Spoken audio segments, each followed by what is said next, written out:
In the heart of a community there was a small village called Olefin.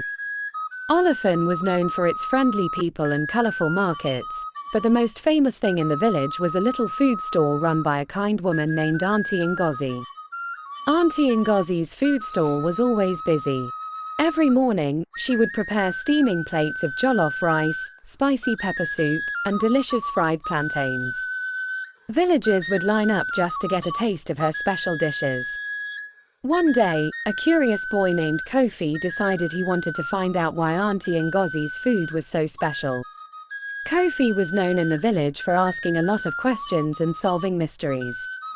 He would often help his grandmother, Mama Nkechi, with her garden, and he loved exploring the village with his best friend, Aisha. Kofi and Aisha walked to Aunty Ngozi's stall early in the morning. The smell of spices filled the air, making their stomachs rumble. They watched as Aunty Ngozi stirred her big pot of soup, and Kofi couldn't help but wonder what her secret was. "Why does her food taste so good?" Kofi asked Aisha, who shrugged with a smile. Aunty Ngozi, overhearing them, chuckled. If you want to know my secret, you have to be patient. All good things come to those who wait. Kofi and Aisha were determined.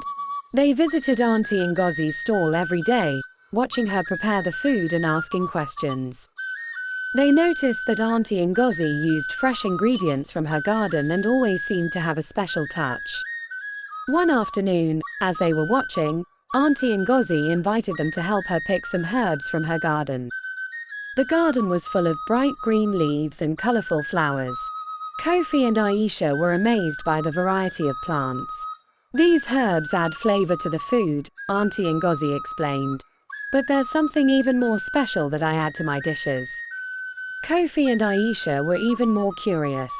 They knew Aunty Ngozi was kind and shared many things with them, but they were eager to learn the final part of her secret. The next day, Aunty Ngozi invited them to a special celebration in the village. It was a festival where everyone came together to enjoy food, music, and dance. Kofi and Aisha were excited to be part of it and hoped they might discover more about Aunty Ngozi's secret. As the festival began, Aunty Ngozi prepared a big feast for everyone.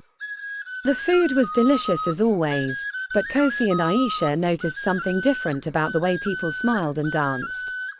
The villagers seemed happier and more excited than usual. Kofi decided he would keep paying attention. What could Aunty Ngozi's secret be? Could it be the way she prepared the food, or was there something more about the village itself?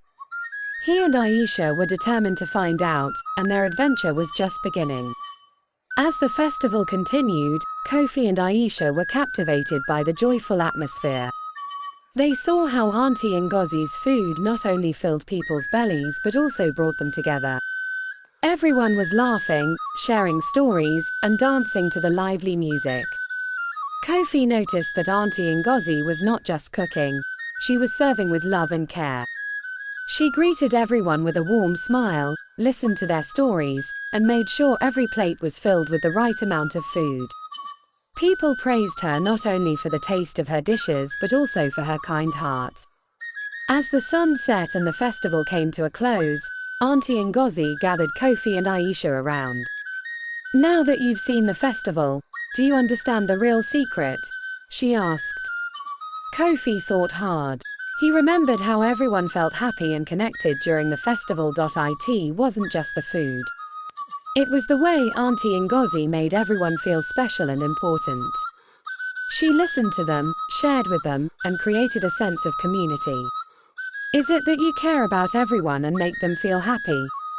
Kofi asked. Aunty Ngozi smiled warmly. "Yes, that's right. The real secret is that food can be more than just something to eat. When you cook with love and share it with others, it brings people together and makes them feel valued. It's not just the ingredients, but the care you put into it."